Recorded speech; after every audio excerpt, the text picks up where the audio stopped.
अस्सलामुअलैकुम। Sports world में खुशामदीद। मैं हूं आपके साथ हिफ्ज़ा इम्तियाज। तो नाजरीन, चैंपियंस ट्रॉफी खत्म हो गई लेकिन आफ्टर शॉक्स अब भी जारी हैं। फादर ऑफ फास्ट बॉलिंग की जानिब से भी अब कुछ बयान सामने आए हैं। इसके साथ साथ पाकिस्तान की जो टीम है वो भी न्यूजीलैंड के लिए रवाना हो गई है और भी बहुत अहम टॉपिक्स हैं उनको डिस्कस करने के लिए मेरे साथ स्टूडियो में मौजूद हैं जाहिद मकसूद साहब। इसके साथ साथ इस्लामाबाद से हमें ज्वाइन करेंगे यूसुफ अंजुम और स्काइप पे हमें ज्वाइन कर रहे हैं सलीम खालिक साहब जो कि दुबई से वापस आ चुके हैं कराची में। सलीम साहब, वेलकम कहेंगे आपको। तो पहले आप फाइनल देख कर आए हैं लेकिन जैसा भी था आपसे हमने अपडेट्स ली, लेकिन अब बताएं जरा दुबई का सफर कैसा रहा, वापस आए हैं वहां पर क्या मनाजिर देखे? वहाँ ज्यादातर जो पाकिस्तानी थे वो तो अफसरदा ही थे, जाहिर है जिस तरह की चीजें हुई, और विजुअलाइज कर रहे थे कि अगर हमारी टीम यहाँ खेल रही होती तो कैसा मंजर होता। आपने मेरी वो तस्वीर भी देखी होगी, मैं भी यही सोच रहा था उस वक्त कि यार काश यहाँ रिजवान होता और हम उसके साथ इसी तरह ट्रॉफी के साथ तस्वीर बनवा रहे होते, लेकिन ये नहीं हो सका। इसके साथ जो बाद में चीजें हुई उसने और ज्यादा मसाइल पैदा किए। जिस तरह से पाकिस्तान की नुमाइंदगी नहीं थी और सुमैर सैयद, सुमैर नाम है, हम उनको समीर समीर कहते रहते हैं, उनका नाम सुमैर सैयद है, वो वहां मौजूद थे, उनको बुलाया नहीं। इस पे भी काफी बात हो चुकी है। लेकिन एक और बात जो हम लोग भूल रहे थे वो ये थी कि जो ब्रेक हुआ था इनिंग के बाद, उस वक्त एक इंडियन कल्चरल शो भी हुआ था उधर ग्राउंड में ही ना। तो क्या ये सुमैर सैयद को पता था कि ऐसा होगा? और अगर पता तो उन्होंने इजाजत कैसे दी या उनसे पूछा ही नहीं गया? मतलब कहने का ये है कि वो सारा शो इंडिया ने हाईजैक कर लिया था। इख्तितामी सरगर्मी भी, जो तकरीब थी वो भी, और दरमियान में जो हुआ, इस पे लोगों को गुस्सा ना डबल हो गया। एक तो हमें ये गुस्सा था कि हमारी टीम बाहर हो गई, दूसरा हमें ये गुस्सा हुआ कि सारा कुछ हम लोगों का मेला था, हमने सजाया, सब वो था, इंडिया वैसे ही वहां पे अपने मैच ले गया था, लेकिन सारा कुछ फिर इंडिया के पास चला गया। इंडिया ने हमारे बंदे को भी साइडलाइन कर दिया, इंडिया ने अपना कल्चरल शो भी किया। मतलब लग ये रहा था कि सारा इंडिया इंडिया हो गया। और नाम जो सलीम हुआ साहब, जैसे आप कह रहे हैं कि इंडिया के सब कुछ जो है वो इंडिया ले गया, इवेंट भी, और कह लें कि इस वक्त सबके फोकस था इंडिया पर, लेकिन पाकिस्तान फिर इतना ज्यादा क्योंकि होस्ट था, तो पाकिस्तान क्यों इतना बेबस था? इस हवाले से वहां पर ऑफिशियल्स की क्या डिस्कशन हुई थी? देखिए, जो कुमैर साहब हैं ये नए नए आए हैं, ये ज्यादातर रहे हैं आला शख्सियात के साथ हुकूमती। तो क्रिकेट की एक बिल्कुल अलग फील्ड है, क्रिकेट में अलग तरीके से लोगों से डील करना होता है। वहां खेलना तो जाहिर इनको नहीं, लेकिन सारे लोगों के साथ डीलिंग कैसे रखनी है, कैसा सब कुछ करना है, उन चीजों में ये ना तजुर्बेकार है, इनको पता नहीं था। सलमान नसीर बहुत अरसे से ये काम कर रहे थे, सीईओ जो पुराने थे, लेकिन उनको फिर पीसीबी ने चैंपियंस ट्रॉफी से पहले ही पीएसएल का सरबराह बना दिया, जो टाइमिंग थोड़ी गलत समझ आई और इस चीज का थोड़ा सा नुकसान हुआ, थोड़ा कि काफी। एक और बात, आईसीसी ने जो अपनी वजाहत में कहा था कि जी सिर्फ सीईओ या फिर उनको बुला सकते थे स्टेज पे जो चेयरमैन है, तो फिर इंडिया के जो सेक्रेटरी है वो कैसे आए थे? ये भी आईसीसी से सवाल पूछना चाहिए। इंडियन बोर्ड के तो सेक्रेटरी भी वहां मौजूद थे। ये साफ ऐसा था कि जानबूझकर पाकिस्तान के साथ ऐसा किया गया है कि चलो ये लोग वैसे ये परेशान है और ये इन लोगों को और तंग किया जाए। तो ये था तो लेकिन जैसा कि सलीम साहब कह रहे हैं कि ये भी सवाल बनता है कि उनके सेक्रेटरी जो थे वो स्टेज पर मौजूद थे, तो ये सवाल आईसीसी से कौन पूछ सकता है? फिर जैसे कि फास्ट बॉलर हैं वेस्ट इंडीज के, उनकी जानिब से जो बयान सामने आया है एंडी रॉबर्ट्स की जानिब से, उन्होंने भी अब इसके ऊपर बात की है कि इंडिया को काफी एडवांटेज दिया गया। देखें हिफ्ज़ा, इवेंट के स्टार्ट पे तो इंटरनेशनल सतह पर देखा जाए तो साबिक टेस्ट क्रिकेटर्स या मौजूदा खैर तो बोल नहीं सकते, साबिक टेस्ट क्रिकेटर्स ने इतनी आवाज़ बुलंद नहीं की थी। जब इफ एंड बट्स से गुजर रही थी, चैंपियन ट्रॉफी होगी नहीं होगी, पाकिस्तान में होगी या बाहर शिफ्ट कर दी जाएगी या सफरी मुश्किलात पेश होंगी, तो कोई भी नहीं बोला था। लेकिन अब बहरहाल चैंपियन ट्रॉफी जैसे जैसे इख्तिताम को पहुँचती गई, टीमों को भी एहसास हुआ, उनके साबिक जो एक्स टेस्ट क्रिकेटर्स अपने अपने मुल्क में बैठे हैं, जो ये मैच देखना भी चाहते हैं और देख भी रहे होंगे, उनमें एंडी रॉबर्ट्स को जो है ना फादर ऑफ फास्ट बॉलिंग कहा जाता है। वेस्ट इंडीज़ के एक ज़माने में फास्ट बॉलिंग अरूज पर होती थी 70 की और 80 की दिहाई में। उस ज़माने के ये बेस्ट बॉलर थे अपने दौर के। अब उनकी एज जो है 70 से ज़्यादा है, 74 या 75 है। अब उन्होंने भी कह दिया कि ये इंडियन क्रिकेट काउंसिल बन चुकी है आईसीसी, इससे इंटरनेशनल क्रिकेट काउंसिल नहीं है। लेकिन ऐसे लोगों की आवाज़ बहरहाल सुनी तो जाएगी, लेकिन कब सुनी जाएगी इस पर शायद कोई टाइम लगे। उनका भी ये कहना था कि ना सिर्फ ये बल्कि वर्ल्ड कप 2023 जो अमेरिका में भी हुआ था और वेस्ट इंडीज़ में भी, तो उसमें भी फैसिलिटेट किया गया था इंडिया की टीम को। उनको भी इल्म था टूर्नामेंट से पहले कि उन्होंने सेमीफाइनल कहाँ पर खेलना है। तो अब उन्होंने ये भी कहा तंजन के, उन्होंने कहा गोया कि इंडिया की टीम अगर कल अगला ये कहती है कि नो बॉल नहीं होना चाहिए या वाइड बॉल नहीं होना चाहिए, तो क्या कोई ना कोई तरीका निकालेगी इंटरनेशनल क्रिकेट काउंसिल कि हम इनको जो है ना खुश कर लें या नाराज ना करें। तो अब जिसका सलीम खालिक का भी जिक्र कर रहे थे स्टेज पे, उसमें देखें तो मुकम्मल तौर पर इंडिया की बालादस्ती थी। जय शाह भी अब क्योंकि जाहिर है इंडिया से उनका तल्लक है, पहले वो इंडियन क्रिकेट बोर्ड के सेक्रेटरी थे, अब यहाँ आ गए चेयरमैन हो गए, तो ओवरऑल एक माहौल पूरा बना हुआ था। यहाँ ये कहने का मकसद हरगिज नहीं है कि इंडिया की जो एबिलिटी है टीम की उसका हम जिक्र ना करें, वो ठीक है, वो बहुत अच्छा खेली टीम, उन्होंने प्लानिंग की, 4 स्पिनर्स लेके आए, उनको शामिल भी किया, वरुण चक्रवर्ती और दूसरे कुलदीप यादव, उन्होंने बड़ी यादगार किस्म की बॉलिंग की। प्लेयर्स की कोशिश अपनी जगह पे, जैसा कि हार्दिक पांड्या का एक बयान बड़ा मशहूर हुआ है, उसको मुख्तलिफ एंगलिंग से भी देखा गया कि जब उनसे पूछा गया कि टीम पाकिस्तान क्यों नहीं आई, उन्होंने कहा कि मेरे स्टेट से ऊपर है ये फैसले। वो कहना ये चाह रहे थे कि ये प्लेयर्स फैसला नहीं करते या टीम फैसला नहीं करती, जाहिर है ये हुकूमतों के फैसले हैं कि कहाँ जाना नहीं जाना। उसने कहा कि पाकिस्तानी शायकीन तो देखना चाहते थे, यकीनी तौर पर उन्होंने मैच यहाँ भी एंजॉय किया। तो एंडी रॉबर्ट्स का बयान इस तनाजर में अगर देखा जाए तो कम अज कम चले साबिक टेस्ट क्रिकेटर जिनकी आज भी बात गई सुनाई देती है, जिनका नाम है बड़ा बड़ा, और माइक अथर्टन वगैरह, नासिर हुसैन के तो पहले बड़ी बात कर चुके हैं, फिर सुनील गावस्कर ने एक बड़ा एक तेज बयान देकर उनको चुप भी कराने की कोशिश की थी कि पे हम करते हैं, पैसा इंडिया से जाता है, और जिस पे तनकीद भी हुई सुनील गावस्कर पे, लेकिन सुनील गावस्कर ने फिर खुशी भी मनाई, आपको पता है, डांस करके वहां पे उन्होंने भंगड़े भी डाले। इंडिया जीती थी उनका तो फिर डांस बनता था, हमने इंडिया का जश्न भी देखा। यूसुफ साहब, आप क्या कहेंगे? यकीनन हमने इस पर भी बात की कि जब शेड्यूल सामने आया था उस वक्त किसी ने बात नहीं की, लेकिन फिर भी अब आवाज उठाई जा रही है, जो भी इंडिया को एडवांटेज मिला या जिस तरह से भी ट्रीटमेंट दिया जा रहा है इंडिया को, आप इस हवाले से क्या ऐड करना चाहेंगे? देखिए, अब तो लोगों ने खुलकर बोलना शुरू कर दिया कि ये इंडियन क्रिकेट बोर्ड बनता जा रहा है आईसीसी, और मैं कहता हूँ इस बात में काफी हद तक सदाकत भी है, क्योंकि आपको अगर आईसीसी की मेयर की जो बात की जाए, अभी सलीम साहब ने वो बात की थी, तो उसमें आईसीसी ये कहते हैं कि सदर या जो चीफ एग्जीक्यूटिव होगा, तो मेरे ख्याल में शायद उनके इल्म में नहीं कि मोहसिन नकवी साहब तो चेयरमैन है पीसीबी को, उनके बाद जो सबसे ज्यादा ताकतवर तरीन जो दूसरे नंबर पर पोजीशन है पाकिस्तान क्रिकेट बोर्ड में, वो सीओ की है, चीफ ऑपरेटिंग ऑफिसर, जो इस वक्त सुमेर अहमद सैयद साहब हैं, और वो टूर्नामेंट डायरेक्टर भी हैं। अगर हम ये भी बात मान लें कि ठीक है जी, चीफ एग्जीक्यूटिव नहीं था या मोहसिन नकवी साहब को उन्होंने इन्वाइट किया तो वो वहां पर नहीं पहुंचे, तो फिर आईसीसी से ये जवाब भी पूछना बनता है कि जब मेडल तकरीब की सरनी थी उसमें उस वक्त वहाँ बीसीसीआई का सदर भी तो वहाँ मौजूद था, अपना रॉजर बिनी, उनके साथ जो साइकिया उनके सेक्रेटरी हैं वो भी वहां पर मौजूद थे, और न्यूजीलैंड क्रिकेट बोर्ड के रॉजर टोज भी वहां पर मौजूद थे। तो अगर वो लोग वहां पर मौजूद हो सकते हैं, तो पाकिस्तान क्रिकेट बोर्ड का नुमाइंदा जो वहां पर मौजूद है, सीईओ है, जो मोहसिन नकवी के बाद उनका दूसरा नंबर, तो वो उनको क्यों नहीं बुलाया गया? किस तो साफ जाहिर होता है कि जो जय शाह है आईसीसी चेयरमैन है, वो चाहते हैं कि पाकिस्तान क्रिकेट बोर्ड को कॉर्नर किया जाए। उन्होंने हर हवाले से डे वन से ले रही आईसीसी चैंपियन ट्रॉफी के हवाले से कभी तक उन्होंने कुछ सुख का सांस नहीं देने दिया पाकिस्तान क्रिकेट बोर्ड को और पाकिस्तानी फैंस को। और आपने देखा होगा जब उन्होंने इनके इंडिया अपना इंग्लैंड ऑस्ट्रेलिया के जो वहां पर वहां पर भी कौमी तराना उनको अपना बजा दिया इंडिया का। इससे ये चीजें जाहिर होती हैं कि जो खास तौर पर पाकिस्तान क्रिकेट बोर्ड को कॉर्नर किया जा रहा है, उसमें जो सबसे बड़ा रोल हो सकता है वो उनके खुद आई जो जय शाह का हो सकता है इसमें। तो इसी तौर पर जब दुनिया पूरी अब कहना ये शुरू हो गया कि ये इंडियन क्रिकेट बोर्ड बनता जा रहा है, तो मेरे ख्याल में अब वक्त आ गया कि आईसीसी को इस पर थोड़ा सा अपनी समझदारी से काम लेना चाहिए। और जो बिल्कुल, और आईसीसी को वैसे बहुत से ऐसे मामलात हैं जहां पर अपना किरदार अदा करना चाहिए था, लेकिन हमने देखा कि आईसीसी मिसिंग रहा वहां पर, उसने अपना वो रोल उस तरह से प्ले नहीं किया। बहरहाल ये आफ्टर शॉक्स जो है वो इवेंट खत्म हो गया 9 मार्च को, लेकिन फिर भी अभी तक जारी है, बोला जा रहा है इवेंट के अंदर जो भी मिसमैनेजमेंट हुई। लेकिन अब अगली नजरें पाकिस्तान के हवाले से बात की जाए तो न्यूजीलैंड का टूर स्टार्ट हो रहा है, और सलीम साहब अब जो टीम अनाउंस की गई पाकिस्तान की न्यूजीलैंड के अगेंस्ट, और न्यूजीलैंड की जो टीम है, आप इस पर क्या कहेंगे? जो पहले तो चैंपियंस ट्रॉफी में एक ऐड करना चाह रहे थे, लेकिन फिर आपका सवाल जो है वो इम्पोर्टेंट है, क्योंकि न्यूजीलैंड की जो टीम अनाउंस हुई है उनके कुछ प्लेयर चले गए, आईपीएल में चले जाएंगे, लेकिन फिर भी अगर देखें तो उनकी टीम ऐसी हल्की नहीं है। वो तो पाकिस्तान उन्होंने अपनी बी टीम भेजी थी, वो हमें यहाँ हरा के चले गए थे बराबर हुई तो सीरीज। तो हमें किसी सूरत ये नहीं समझना चाहिए कि न्यूजीलैंड की टीम कमजोर होगी, उनकी टीम बहुत तगड़ी है।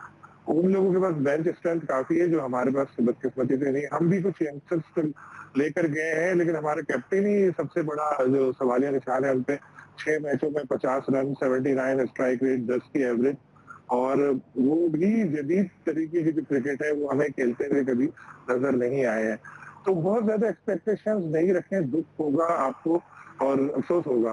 तो इसलिए इतनी एक्सपेक्टेशन नहीं रखें, जीत जाए तो खुश हो, फिर वो समझे बोनस होगा। क्योंकि जो पिछली सीरीज पाकिस्तान न्यूजीलैंड की हुई थी 1-2 साल पहले, 4-1 से पाकिस्तान हारा था। चारों मैच पहले शायद हार गया था, आखिरी जीते थे, शाहीन कैप्टन थे, एक ही सीरीज बाद हमसे फिर कैप्टनसी छीन ली गई थी। और अब तो हम लोगों ने बाबर को भी नहीं लिया और रिजवान को भी नहीं लिया, T20 जब तक मैं बात कर रहा हूँ। तो ये थोड़ी क्या बहुत टफ सीरीज है। लेकिन साथ एक और बात बता दूं, न्यूजीलैंड जगह बहुत खूबसूरत है। अल्लाह ने मुझे दुनिया में बहुत जगह जाने का मौका दिया, लेकिन मैं कहता हूँ न्यूजीलैंड से अच्छी कोई जगह ही नहीं है और ना क्राउडेड भी नहीं है। मैं एक अलग से बात इसलिए आपको बता रहा हूँ कि जो प्लेयर वहां गए हैं ना, तो कम से कम घूम फिर कर आ जाएंगे, सैर तफरी करके आ जाएंगे, इससे अच्छा मौका उसको मिलेगा नहीं। अब एक मैं ऐड करना चाह रहा था वो चैंपियंस ट्रॉफी में। देखिए, मैंने अभी रिसेंटली जो चीज नोट की है ना, वो एरोगेंस है। Indian cricket board, Indian cricketers, Indian farmer cricketers, Indian cricket side, ये सब बहुत ज्यादा एरोगेंट हो गए हैं। इनको लगता है कि बस हमारे बस वजह से ना सारी क्रिकेट चल रही है और नो डाउट इनकी टीम अच्छा खेल रही है। देखिए, उनके जो गवास्कर तक किस तरह की बातें करेंगे, हमारे पैसों को तुम ये सब कर रहे हो। तो इसका ना हमेशा ऐसा नहीं होगा। इंडियन क्रिकेट टीम हमेशा अच्छा नहीं खेलेगी। जब इनकी टीम हारने लगेगी ना, उस वक्त देखिएगा तब ताकत का तवाज़ुन चेंज होगा। बिल्कुल, और हमने अभी भी देखा कि बैकलैश आता भी है सलीम साहब, लेकिन फिर भी टीम परफॉर्म कर रही है। तो अगर उनमें एरोगेंस है भी तो वो जस्टिफाई कर देते हैं अपनी परफॉर्मेंस से भी, और फिर सपोर्ट भी उनको अच्छी है। बहरहाल जो न्यूजीलैंड का दौरा है, इस पर डिस्कशन को कंटिन्यू रखते हैं, एक ब्रेक के बाद हमारे साथ रहिए। Welcome back. जाहिद साहब, आपसे पूछना चाहूंगी, जो T20 की टीम रवाना हुई है न्यूजीलैंड के लिए, आप उस सिलेक्शन को कैसे देखते हैं? देखिए, सिलेक्शन तो अब पहले हो गई हिफ्जा, अब तो टीम रवाना हुई है, क्योंकि 4 दिन का यहाँ पर कैंप भी लगा, नए खिलाड़ियों को शामिल किया गया है, उम्मीद है उनको चांस भी मिलेगा। दूसरी तरफ जैसा पहले बताया जा चुका है कि उनके 6 या 7 खिलाड़ी IPL में खेल रहे हैं, लेकिन न्यूजीलैंड की बॉलिंग बहुत मजबूत है। मैट हेनरी क्योंकि फाइनल नहीं खेल सके, टूर्नामेंट के हाईएस्ट विकेट टेकर थे, लगता है कि वो उसका बदला हमसे लेंगे, क्योंकि वो फिट होकर उनके स्क्वाड में शामिल हो चुके हैं। उनकी बॉलिंग लाइन बहुत मजबूत है और न्यूजीलैंड में जब भी पाकिस्तानी टीम जाती है टफ सीरीज होती है, लेकिन नए खिलाड़ियों के लिए एक मौका भी होता है। मैं समझता हूँ सबसे ज़्यादा प्रेशर सलमान अली आगा और शादाब पे होगा। दोनों कैप्टन और वाइस कैप्टन है, इसलिए क्योंकि सलमान अली आगा जो है वो T20 में ज़्यादा अच्छी परफॉर्मेंस दिखा नहीं पा रहे, और शादाब तवील अरसे के बाद उनकी वापसी हुई है और उन पर यह भी इल्ज़ाम है कि उनकी कोई परफॉर्मेंस नहीं है, जबकि यहाँ आकिब जावेद ने प्रेस कॉन्फ्रेंस करते हुए कहा था कि वो फिटनेस मसाइल की वजह से बाहर हुए थे, वो वापस आएंगे। तो इन दोनों पर सबसे ज़्यादा प्रेशर होगा, लेकिन उम्मीद रखनी चाहिए कि चलें एक अच्छी सीरीज देखने को मिलेगी पाकिस्तान को। उम्मीद तो आपको पता है, पाकिस्तानी कौम फिर उम्मीद का दामन नहीं हाथ से छोड़ती, और उम्मीद करते हैं कि अब भी कुछ अच्छा कंपटीशन देखने को मिलेगा न्यूजीलैंड में। लेकिन यूसुफ, आपकी जानिब आना चाहूंगी, और अगर कुछ दीगर खेलों का भी रुख करें तो कहिएगा। Junior German hockey team Lahore में 3 मैच खेलने के बाद अब इस्लामाबाद पहुंच गई है, फाइनल खेला जाएगा कल। इस हवाले से आप क्या बताएंगे? जी बिल्कुल, 21 साल बाद पाकिस्तान में कोई नेशनल हॉकी की टीम है, उसके खिलाड़ी यहाँ पर मौजूद हैं। 3 मैचेस हुए थे लाहौर में, और इन तीनों मैचेस में पाकिस्तान की टीम अच्छा परफॉर्म नहीं कर पाई। ये तीनों मैचेस जर्मनी की टीम ने अपने नाम किए। अब ये आखिरी मैच कल यहाँ पर खेला जाएगा, इसलिए मैं यहाँ पर मौजूद उसकी कवरेज के लिए टीम के साथ ही ट्रैवल कर रहा हूँ। तो मेरे ख्याल में ये एक यकीनी तौर पर पाकिस्तान टीम, क्योंकि इस दफा जो जूनियर वर्ल्ड कप हो रहा है इंडिया में, उसका रखा गया है, उसका मेजबान है और ये दिसंबर में खेला जाना है। उसकी तैयारियों का ये टूर है दोनों टीमों के लिए। खासतौर पर जर्मनी की टीम ने ये टूर करना था इंडिया का, वहां जाकर अपनी जो प्रिपरेशन करनी थी, लेकिन उसको फाइल किया गया कि वो पाकिस्तान का दौरा करे, यहाँ पर खिलाड़ियों के साथ अपनी ट्रेनिंग करे। तो मेरे ख्याल में ये दोनों टीमों के लिए एक अच्छा मौका है। साथ साथ यूसुफ, पाकिस्तानी हॉकी को इससे कितना फायदा मिलेगा? देखिए हिफ्जा, 21 साल के बाद ये इंटरनेशनल जो हॉकी से मैदान आबाद हुए, पहले हमारी क्रिकेट बहाल हुई, उसके बाद ये हॉकी के मैदान आबाद हुए। तो मैं समझता हूँ कि कौमी खेल हॉकी है, जिसके लिए जरूरी था कि इसको तरफ भी तवज्जो दी जाए, और मौजूदा हुकूमत इस पर खासी तवज्जो दे रही है। वज़ीर आज़म मियां शहबाज शरीफ ने 2025 को कौमी खेल हॉकी की बहाली का साल करार दे रखा है, और इसी सिलसिले में टीमों की आमद भी यहाँ पर शुरू हुई। इससे आने वाली यकीनी तौर पर हॉकी में हमने 3 ओलंपिक्स गोल्ड मेडल जीते, 4 बार वर्ल्ड कप हमने जीता है। तो हॉकी ने बड़ी पहचान दी पाकिस्तान को दुनिया के नक्शे पर। तो आप इस वक्त हॉकी हमारी इतना वो बुरा हाल है उस पर, लेकिन उसको बेहतर करने के तौर पर जो कोशिश की जाए, इसका यकीनी तौर पर आने वाले दिनों में ज्यादा समरात नजर आना शुरू हो जाएंगे। बिल्कुल ठीक है। सलीम साहब, आपकी जाने माना चाहूंगी, आजकल एक बार फिर से हम देख रहे हैं जरा मैच फिक्सिंग के जो पुराने किस्से कहानियां एक बार फिर से वो मंजर आम पर आ रहे हैं। राशिद लतीफ ने पिछले दिनों बयान दिया था कि मैं किताब लिखूंगा, उसके बाद अब उमर अकमल के बयान सामने आए हैं। क्या लगता है कितनी हकीकत है इन बयानात में? देखिए 100% मैच फिक्सिंग तो बहुत ज्यादा हुई है, सब लोग जानते हैं, लेकिन कसूर तो हमारा है ना, कसूर हमारा आपका सबका है। वही लोग आज हीरो बन के घूम रहे हैं, वही सलमान बट बैठ के भाषण दे रहे होते हैं क्रिकेट का पे मुख्तलिफ चैनल पे, वही दूसरे क्रिकेटर जो है मोहम्मद आमिर को हम लेकर आए, हीरो बनाया। तो 5 साल पहले की वीडियो यूट्यूब पे सर्च करें, सलीम खालिक और आमिर आपको मिल जाएगी, जिसमें मैंने कहा था कि ये इंग्लैंड के नेशनलिटी लेके और फिर इंग्लैंड के लिए खेलना चाह रहे हैं, इनको कोई पाकिस्तान में मोहब्बत नहीं है। वही हुआ, अब बरतानवी नेशनलिटी आ गई, अब वो खेल रहे हैं आईपीएल और हम लोग बच्चा बच्चा बच्चा कहकर उनको लेकर आ गए थे। कितने और नाम है जो मैं हम गिनवा दूं। जब तक आप किसी ऐसे सेक्टर पर निशाने इबरत नहीं बनाते कि उनके ऊपर क्रिकेट के मैदान बंद कर देते टोटली, दूसरे रोजी रोटी के जरिए अल्लाह ताला कुछ ना कुछ दे ही देता है इंसान को, वो करते हैं। और वैसे भी उन्होंने बहुत कुछ कमा के रखा हुआ है पहले का, तो आप दूसरे बच्चों को क्या सिखा रहे हैं? आप जो नया बच्चा है वो तो यही सोचता होगा ना, आमिर भाई भी तो है, इन्होंने किया आ गए, सलमान भाई भी तो है आ गए, आसिफ भाई अमेरिका में मजे से रह रहे हैं, तो मैं क्यों नहीं करूंगा? और भी 50 ऐसे नाम है, मैं किस किस के नाम गिनवाऊं? तो zero tolerance mean zero tolerance. जो बंदा एक दफा पकड़ा जाए, आपके पास सबूत है, लाइव बैन करें, उसके बाद ना वो कोचिंग में आएगा ना कमेंट्री में आएगा। अभी देखे ना सलमान बट बैठ के इंटरव्यू कर रहे होते हैं पाकिस्तानी क्रिकेटर्स के, कैसे? और एक आदमी जो डिक्लेयर जिसने ऐसे ऐसे काम किए उसको हमने बिठा के दोबारा हीरो बना दिया। सेकंड चांस मिलना चाहिए, लेकिन मुझे एक बात आप बिल्कुल सीधे बताएं, आपके घर में कोई मासी आपके पर्स से 1000 रुपए निकाल के पकड़ी जाए, ठीक है, आपने उसको निकाल दिया, कभी दोबारा आप उसको नौकरी पे रखेंगे? जितनी भी माफी मांग ले नहीं रखेंगी। तो फिर ये क्रिकेट में क्यों ऐसा होता है कि जो बंदे जेल तक होकर आ गए, हम लोग दोबारा उनको भाई भाई कर रहे हैं, सलूट मार रहे हैं? तो मैं तो थोड़ा इसमें थोड़ा सख्त आता हूँ, मेरा तो बिल्कुल ये सवाल है जायद साहब के हमारे अब एक बार फिर से अच्छी कुछ खबर आती है, लेकिन फिर साथ साथ खेलों की अगर बात देखें ओवरऑल बाकी खेलों में तो बड़ा बुरा हाल है। अब मैच फिक्सिंग की कहानियां हैं। फिर अगर फुटबॉल की बात की जाए तो कसमा पुरसी की हालत ये है, मोहम्मद रियाज फुटबॉलर हैं पाकिस्तान की, जलेबियां बेच के गुजारा कर रहे हैं। फिर इसके साथ साथ 2 वेट लिफ्टिंग ऑफिशियल्स हैं जो एंटी डोपिंग एजेंसी है, उन्होंने 4 साल की पाबंदी लगाई है। तो ये क्या होता जा रहा है दीगर खेलों में इसके परफॉर्मेंस के साथ? दीगर खेलों में नहीं, अब तो क्रिकेट का भी बुरा हाल है, लेकिन जहां तक दूसरी खेलों का तल्लक है वो सबके सामने है। अब मोहम्मद रियाज की आपने बात की है, वो तो चलो एक हंगू के इलाके में वो एशियन गेम्स में पाकिस्तान की नुमाइंदगी कर चुके हैं और उन्होंने जलेबियां बेचनी शुरू कर दी। मीडिया ने उनको, मीडिया में खबरें आई, जीनत बनी तो आज वज़ीर आज़म साहब ने उनको मुलाकात के लिए भी बुला लिया। लेकिन कितने हमारे स्टार्स होंगे, सुपर स्टार्स होंगे जिनकी कोई सुनवाई नहीं होती।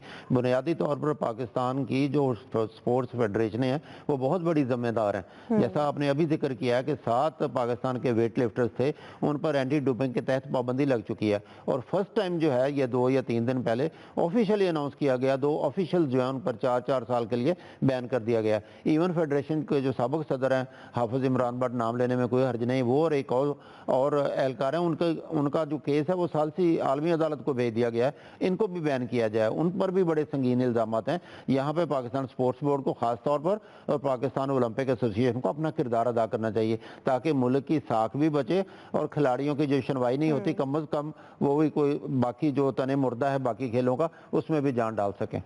बिल्कुल। यूसुफ, आप क्या कहेंगे कि जिस तरह जाहिद साहब ने भी कहा कि जो हमारी स्पोर्ट्स फेडरेशन है इसकी बड़ी जिम्मेदार हैं, तो इस तरह के कवानीन क्यों नहीं बनाए जाते कि इस तरह के वाकयात के ऊपर नजर रखी जाए या उनके हल के लिए कुछ इकदाम किए जाए?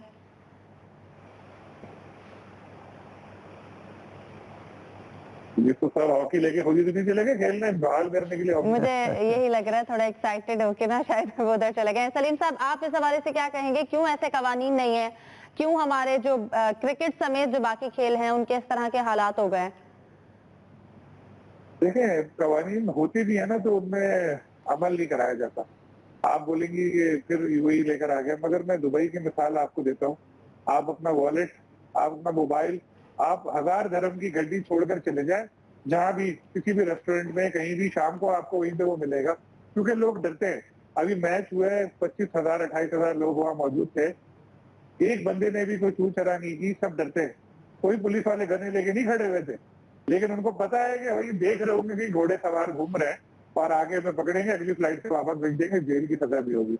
कानून यहाँ भी है, आप उस पर अमल करें।